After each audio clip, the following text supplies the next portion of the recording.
And welcome to another episode of Hockey Talk. I'm your host, Dave Dawson, and we head back this week again to the Heritage Junior Hockey League. And this time we're joined by members of the Sylvan Lake Wranglers. Yes, if that name sounds familiar to you, the Wranglers, formerly the Blackfalds Wranglers, into their second season in Sylvan Lake in the Heritage League. And man, it was a great first year in 2019-20. Joined by head coach Pat Garrity, as well as the captain, Dayton Playford, and excited to have a player on for the first time on Hockey Talk as well. So why don't we start with the coach? I guess the question that we've asked right at the beginning, as usual, guys. I know it's a bit of a different time in the world for sure, but coach, why don't we begin with you? What's life been like here over the last couple of weeks in Sylvan Lake? Well, it's been pretty quiet.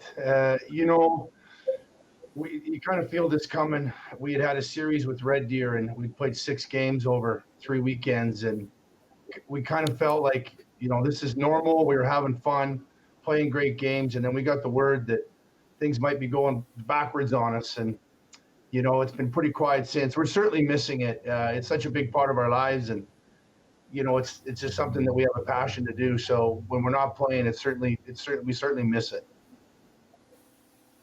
And I guess we'll put that same question over to you, Dayton, as from a hockey player's perspective. We talked to coaches, we've talked to general managers to get the kind of feel from that aspect. But as a 21-year-old, or your final year of junior hockey in Alberta, what's this situation been like for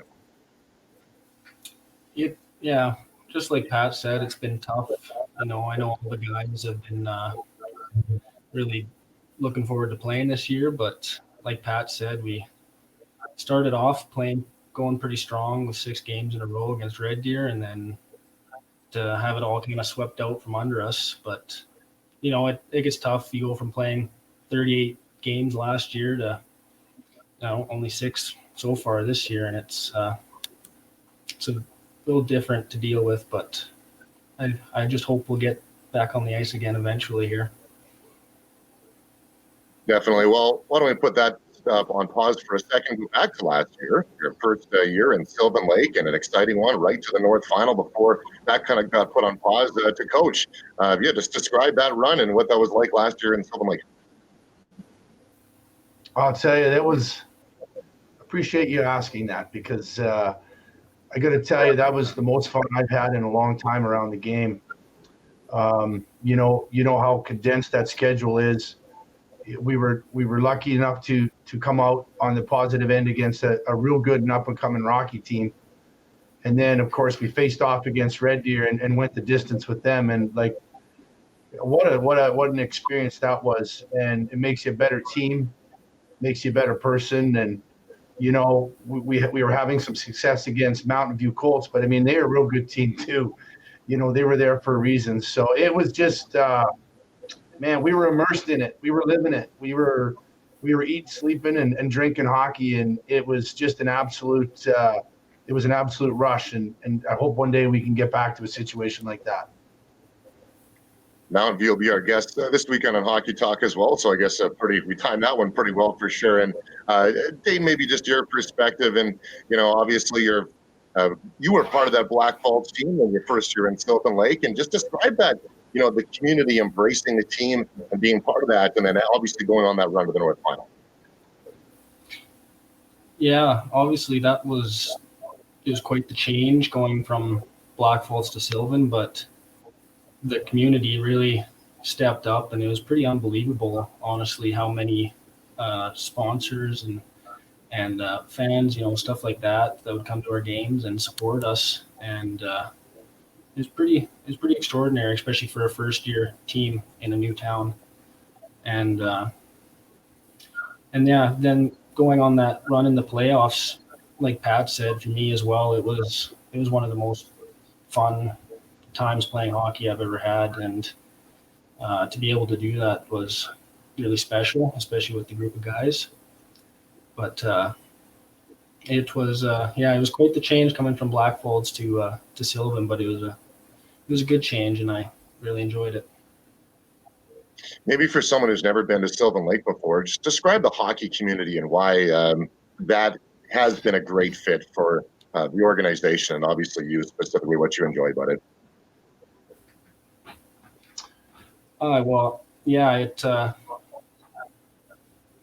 it was good for the organization. I think, you kind of get that different mindset from different people, and there's different pieces of the puzzle maybe that were missing before and stuff like that, and it can kind of just all come together. And I think it really did last year, and everything kind of clicked for us.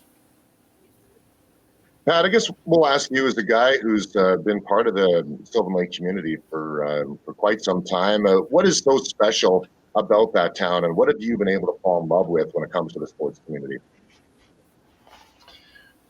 Well, this is a community that I've had the opportunity to work in for, like you said, for a number of years. They've embraced me. I've embraced them, and some of the best people I've ever met in my whole life, I owe to that community. And some of my best friends and my dearest friends in the world come from the game and the volunteering that goes with that. So to have this team come here, it kind of came quick. Like, it was a quick decision. I think it was in June they made the decision, and it was kind of ratified in, I believe, late July.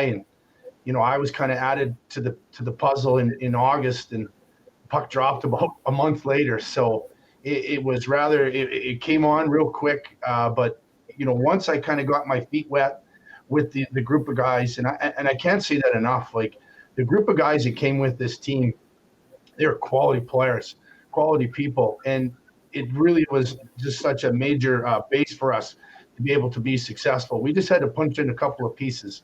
We had a good crew of rookies last year, but our veterans last year, led by Zane Bennett and Tate Optendries, our 21-year-olds, then of course our team captain Dayton, he's on this interview with us today. It makes my job easy, but Sylvan Lake definitely opened their arms up, and it was a lot of fun to see our facility busy like that and embracing this team. It didn't come right away. We had to earn that, and I don't think anyone was above that. But we're just hoping for another night like we had in the playoffs. It was electric. Before we got on camera, we were just kind of joking about some different things, and you said, "I just want to play hockey again." So let's just go down that route. And obviously, in this current world, Pat, there's so much that is hard just to navigate through and manage, and it's the new experience for everyone. Can you just describe to me that roller coaster of emotion going from March and then we had hockey again in the fall and then getting going? What's that been like, the ins and the outs for you, and just navigating through this? And again, now that we've been on pause again for almost 2 months. I can tell you August, September, and early October was absolutely crazy, just in terms of trying to get a product on the ice. We had the players. We had the commitment from the guys. That wasn't the problem. We had to try to find a safe venue for them to play at. Hockey Alberta has been fantastic and has been giving us great communication along the way. But, it changed every day. Like, the cohort would go to this, or we get cut to this, or we're allowed to do this, we're allowed to do that. So we had no idea in any given week what was going to happen. And, I guess we're fortunate to have played those 6 games, but it just kind of leaves you hungry for more. And especially with what's going on, I think, God, it'd be nice to be able to get back to that rink and get back to those fun times again. Yeah, and Dayton, we'll send this one to you, and we talked about that before. As as a 21-year-old, I can think of different players that you're on the cusp of a championship, and you just missed out on that. And obviously, this being your last year now, and from a player's perspective, walking through those emotions, playing hockey, do I play hockey or do I not? And you're obviously not from Sylvan Lake either, right? So there's that factor of navigating back and forth. Take me into your world and your teammates as well, maybe on behalf of them, and what that process has been like for you to navigate through. Yeah, so to finish the way we did last year was pretty upsetting, to say the least. I think, like I said, I was having some of the most fun playing that I ever had, and to have it shut down like that was pretty crappy. And then, so I know for the rest of the guys, like especially our 21-year-olds at the time, I felt really bad for those guys. They'd worked so hard all year, their whole careers really, especially in the junior B league. Zane Bennett had been playing there for 4 or 5 years at that point, and Tate had been in the league for just about 5 years, I think. And for them, I felt sorry for, but at least for me, their opportunity to come back this year and play again. And I just hope that for my sake and my teammates' sake that we can get back to playing again, especially after that 6-game series that we just played. It, like Pat said, it really does leave you hungry for more. So hopefully we can get back to it. All right, well, we'll keep our fingers crossed that we're going to get playing hockey again in January. So with that being said, let's shift gears a little bit. And, as someone who's followed Junior B for a number of years throughout my broadcast career, I just had such a passion for the product and seen it continually get better and better. This is now our 4th week in doing, or our 3rd episode, I should say, doing a talk show of the Heritage Junior Hockey League. Pat, we'll begin with you. You described to me the quality of hockey in the Heritage Junior Hockey League, what you've been able to experience. I got to tell you, it caught me off guard last year as a rookie coach. The quality of players, the depth of players in this league, the quality of coaching, it's phenomenal. We got into some games, regular season games that you'd think would mean nothing that all of a sudden mean everything. Lots of high-skilled players. Your top end's real good. You got to keep, last year, I think it's a little bit different game without the cages that we have this year, but that would be a conversation for another day. But I was really impressed with the quality of hockey. It was super quick, super fast. I had people coming up, sponsors coming up to me all year, and they couldn't believe how good it was and how fast it was and how well these kids can skate and execute and how much they care. So it was a pleasant surprise. And yeah, it's a hell of a league, and been around a few Junior B leagues in the last 4 or 5 years, and this one is right up there with the best. Dane, question for you. I guess, overall, Junior B hockey from what it used to be 10, 15 years ago, now it would be classified as the working man's league, correct? There are people who could play Junior A, but decide they want to come home close at home and play some hockey. Yourself, who's played a cup of coffee in AJHL as well. How would you just kind of describe some of the players that you've played with and what is so special about the Junior B level, and as obviously to touch on what Pat said, the Heritage Junior Hockey League as well? Yeah, it is definitely, like you said, kind of a working man's league, or a lot of kids that will be going to school, university or college, and it really kind of brings out your passion for the game, because lots of times there's things you could be doing or other things that need to be done, and you kind of find that time to play hockey and get together with the group of guys and have some fun. I know it coming from Junior A, I didn't play a whole lot of hockey in Junior A, but I really found my passion for the game again when I came back to Junior B, just because I was having fun again. And it, that was something that I was struggling with before. And I think it took just about a year off of hockey, and then I came back to play, and it just sparked that fire again. And it was a lot of fun. It's a great way to put it. I think that maybe from a coaching perspective, Pat, have you found that maybe sometimes it might be a little bit easier to coach players in Junior B, because sometimes on different levels, higher levels of hockey, maybe as an example, there seems to be a bit of that heightened stress and the pressure, where Junior B, there's that love for the game, but there's still some great skill quality being exemplified. Yeah, you said it perfectly. Players play here because they love the game, plain and simple, right? Coaches coach here because they love the game. So that's not even up for question. I've been in some other leagues at other levels, and you're just not sure why those kids are there. But these are young men that are contributing, they're working, they're doing things with their own time that are very commendable. So when they roll in at 8:30 on a Thursday night and they're blowing off, dirt and dust off their coveralls to put on their hockey gear, it's something that we respect as a coaching staff. And we know that they want to be there, and we respect that. And it was a two-way street, though. They didn't bust ours, and they just did their work. And for me, it was just easy. It took a while just to get our identity. And then I think once we had that, and I know Dayton probably can attest to that, we had some tough times early in the year, but once we found out who we were and what we wanted, it really fell together quickly. Peyton, let me ask you. I love asking these kinds of questions, but when the other person's not around, so it's fun to put the two face to face. Describe Coach Garrity to me and what you like so much about him. Well, that was awesome. My brother actually played under Pat back when he was playing midget 15s, I guess. And like I spoke to Keon, especially when we heard that the team was moving to Sylvan, heard that Pat was likely going to be the coach a little bit later on. And then I asked Keon, and like Keon said, he loved him back in midget. And I know speaking to other people around that, you know, you just hear good things. And when I got to Sylvan, it was absolutely true. And it was just, like Pat said, it made it easy for us players as well.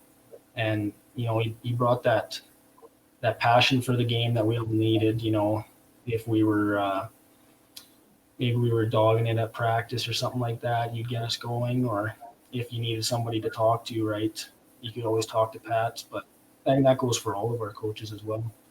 But it really made the transition coming into a new town with a lot of new players. It made it a lot easier.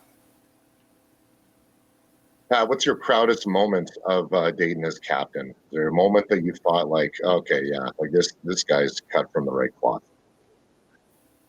Well, you know, going into the season, I knew of Dayton, but I didn't know Dayton. I knew the family, just a solid stand-up family. And so I knew that he was going to be part of that, you know, part of that family as well. And Dayton was the guy that was an easy pick for captain. You know, when the coaching staff got together, we said, well, we got to put the C on somebody. And we had more than one choice, trust me. We had some really, really quality people on this team last year, but Dayton led the pack. Dayton's a mature player. He's a mature individual. He's not a raw kind of captain. He kind of leads by example, and he's super trustworthy. I don't know. He's probably the best captain I've ever had as a player, because you know, the level of trust was so high, and his skill level was so high. He's probably in the top 5 defensemen in the league, and that's not just his ability; it's everything that goes with it. You know, he had a reputation that followed him, and he's earned it. He's a high skill player, but just a high quality person. And you know, I'm a better coach for having coached him. Great stuff. I love compliments, huh? Isn't it the greatest thing in the world? I know there are people who don't like that kind of stuff, and they don't like compliments, but man, it's great. A little bit of romance, and that's awesome. Okay, guys, we're going to take it a little bit lighthearted here. I appreciate you making time here tonight. All right, so we'll start with Dayton. Since the beginning of November, name a player or coach who has probably likely watched the most Netflix. Oh, geez, I'd say probably Bowden has watched the most Netflix. Bowden Ryder. He's been at school online, and spending a lot of time on his computer doing that. So I'd imagine he's watching Netflix as well. Okay, Pat, a hobby you picked up that you're almost ashamed to admit. Ashamed is a hobby. I picked up. I got into smoke and barbecue, and I can't stop. It's just one of those things. That's why I'm glad that the camera's only chest high here, because that seems to be taking all my time since we're not coaching. But I really enjoyed that the last year or so.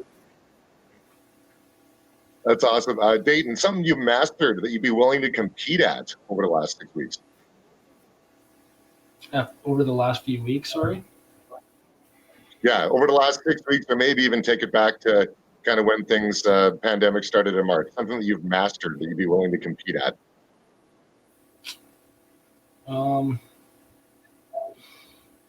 I'd say I'm getting pretty good at driving around from work on not a whole lot of sleep lately. We've been pretty busy at work, and it seems like every job's coming up at night, and you get a little tired, but I don't know, you find a way to get back home to bed, I guess. All right, that's good. Good skill. Pat, one person, player or coach, would most likely send you a page-long text telling you how much they appreciate you. 100% our trainer. Our trainer, Trent Cheddar Herbert, he's a quality human, and he's not afraid to tell you how much he appreciates you. So he's definitely that person. I think in our world right now, we could probably use a heck of a lot more of that. I think you'd probably all agree. Okay, Dayton. We will need more cheddar. Definitely. Dayton, one guy on your team who's most likely to wear his skate guards during warm-up. I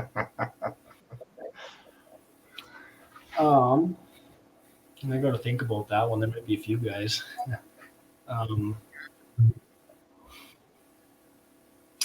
I would say, in my opinion, I would say maybe Loomis LaBrosse. If you catch him going on the ice and with his big pads on, he'd be tripping all over the place.